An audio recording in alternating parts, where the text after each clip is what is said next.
दोस्तों नमस्कार। आज का मेरा जो टॉपिक है वो है डिस्चार्ज। अगर किसी मामले में अगर आप फंस गए, आपके खिलाफ चार्जशीट लग गई है, तो आप उस मामले से कैसे मुक्त होंगे, आपको कैसे डिस्चार्ज मजिस्ट्रेट करेंगे, उसकी क्या प्रक्रिया है, उस पर थोड़ा सा हम संक्षिप्त में चर्चा करें। साथियों, अगर आप किसी मामले में फर्जी तरीके से फंस गए हों या फंसा दिए गए हों और पत्रावली पर कोई ऐसा एविडेंस नहीं है, फर्जी तरीके से बोगस चार्जशीट आपके खिलाफ प्रस्तुत कर दी गई हो। कभी कभी होता क्या है कि पुलिस पैसा मांगती है, पैसा नहीं देते हैं तो लोगों को फर्जी मामले में जबरदस्ती चार्जशीट लगा देती है। जैसे कि साथियों, आप लोग नेट पर जाकर के देख सकते हैं, यूपी कॉप से FIR नंबर है 913/2019 का मामला है, कोतवाली नगर गोंडा का। उसमें जो एक्यूज थे उन सभी लोगों के खिलाफ 419, 420, 467, 468, 471 की धारा में मुकदमा पंजीकृत हुआ। फिर उसमें जो विवेचक थे, वो विवेचक जो है एक्यूज लोगों से बार्गेनिंग करना शुरू कर दिए। तो जब बार्गेनिंग करना शुरू कर दिया तो एक्यूज लोग चले गए हाई कोर्ट, और हाई कोर्ट से उन्होंने अरेस्ट स्टे लिया। तो जब अरेस्ट स्टे ले आए तो उसमें जो विवेचक थे, जो IO थे, वो खुन्नस में आ गए और उन्होंने जबरदस्ती फर्जी तरीके से बोगस चार्जशीट न्यायालय पर प्रस्तुत कर दिया।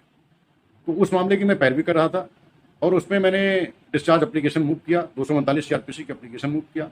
लेकिन मजिस्ट्रेट ने हमारे फैक्ट को कंसिडर नहीं किया। उन्होंने सिर्फ हमारी एप्लीकेशन को ये कहकर के खारिज कर दिया था कि आपने अभी तक जमानत नहीं करवाई है और पुलिस ने आपके खिलाफ जो है चार्जशीट प्रस्तुत किया।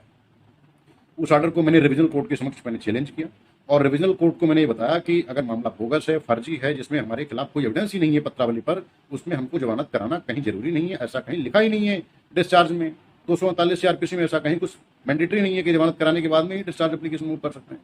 तो मैंने रिविजनल कोर्ट को अपने मामले को जस्टिफाई किया और अपने फैक्ट को रखा, मजबूती के साथ में बहस किया। तो रिविजनल कोर्ट ने हमारे फैक्ट को, हमारे एविडेंस को कंसिडर किया और जो CGM साहब ने हमारे डिस्चार्ज एप्लीकेशन को, हमारे एक्यूज्ड के डिस्चार्ज एप्लीकेशन को, जो बिना जुडिशियल माइंड अप्लाई किए हुए सरसरी तौर पर ये लिख करके खारिज कर दिया था कि अभी तक आपने जमानत नहीं करवाई है और आपके खिलाफ पुलिस ने चार्जशीट प्रस्तुत किया है, उस मामले को रिविजनल कोर्ट ने, माननीय न्यायाधीश महोदय ने कंसिडर किया और कंसिडर करने के बाद में हमारी रिवीजन को, हमारी पुनरीक्षण याचिका को स्वीकार किया। और स्वीकार करने के बाद में जो CGM साहब ने जो हमारे डिस्चार्ज एप्लीकेशन को डिसमिस किया था, उस ऑर्डर को उन्होंने अपास्त कर दिया, रद्द कर दिया। और उसमें साफ रूप से उसमें लिखा कि आपके द्वारा जो आदेश पारित किया गया है वो विधिक रूप से विधिसम्मत नहीं है, इसलिए उसमें मैं हस्तक्षेप करने के लिए सारी आधार पाता हूं और इसलिए मैं उसमें हस्तक्षेप कर रहा हूं। आपका जो आदेश है वो माननीय सर्वोच्च न्यायालय की विधि व्यवस्था के विपरीत है, विधिक रूप से त्रुटिपूर्ण है, इसलिए जो है इसको अपास्त किया जाता है, रद्द किया जाता है और आपको निर्देशित किया जाता है कि निर्णय में उठाए गए जो निकाले गए बिंदु हैं, जो जिसको हाईलाइट किया है रिविजनल कोर्ट ने, उसके आलोक में पुनः सुनवाई करके फ्रेश ऑर्डर पास करिए।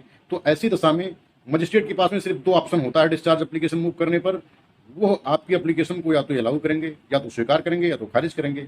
अब हमारी डिस्चार्ज एप्लीकेशन को खारिज कर चुके हैं और खारिज वाले आदेश को बड़ी अदालत ने, जिला जज की अदालत ने, रिविजनल कोर्ट की अदालत ने ये मान लिया है कि जो आपका आदेश है वो अवैध है, त्रुटिपूर्ण है, गलत है, विधिसम्मत नहीं है, सुप्रीम कोर्ट की विधि व्यवस्था के और कानून के अगेंस्ट है, इसलिए जो है उसको रद्द कर दिया है। तो अब CGM साहब को, अब मजिस्ट्रेट साहब को, जो हमारी डिस्चार्ज एप्लीकेशन है, उनके पास सिर्फ एक ही ऑप्शन है कि उसको सुनवाई करके अब उसको अलाउ करेंगे। तो अलाउ करने के बाद में हमारा जो एक्यूज्ड है वो फाइनली जो है मुकदमे से बाहर हो जाएगा, मुकदमे से मुक्त हो जाएगा, डिस्चार्ज हो जाएगा, उन्मोचित हो जाएगा और उसके खिलाफ जो मुकदमा है वो मुकदमा समाप्त हो जाएगा। तो आप सभी लोगों के खिलाफ अगर कोई फर्जी चार्जशीट लग गई हो, फर्जी मामले में आपको फंसा दिया गया हो, तो आप लोगों को परेशान होने की जरूरत नहीं है, घबराने की जरूरत नहीं है, जमानत कराने की भी जरूरत नहीं है। आपको सीधा मजिस्ट्रेट के पास जाना है और अपने वकील साहब के माध्यम से, जो क्रिमिनल मामले के अच्छे जानकार हों, उनका आप चुनाव करिए, उनके माध्यम से आप डिस्चार्ज एप्लीकेशन